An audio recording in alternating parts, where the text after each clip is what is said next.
London pulled the car into the garage and parked it beside the Jag. Every time he saw that thing, he wanted to punch Phoenix in his smug face. One day he would get a sledgehammer and go all Carrie Underwood on it. London parked the car. Beside him in the passenger seat, Rio gripped the top of the backpack, twisting it in his hands. "Job's done. What's going on?" London didn't get out. Rio said nothing. "Dude, you're gonna get cold feet now? You a coward?" Rio shot him a look, then shoved open the door. London grabbed his arm, shoving him up against the wall by the freezer. "You gonna ruin this?" He put pressure on Rio's neck. "Tell me so I can kill you now." Rio said nothing. "Are you?" He choked out one word. "No." London stared into his eyes for a second, then pushed off Rio and went inside. London held the door for a long second so the guy behind him could enter. "It's done." When he'd caught it, London headed into the kitchen. "Did you hear me?" "I heard you."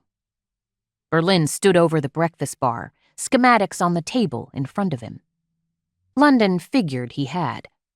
For once, the music coming from the stereo wired through the whole house was playing low.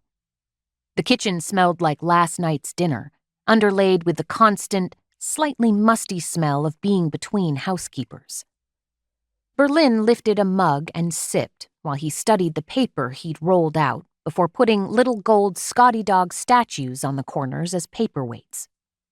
London dumped the keys to the Porsche on the counter by the coffee pot and poured himself a mug. The guy behind him breezed by. "Berlin?" London lifted his head.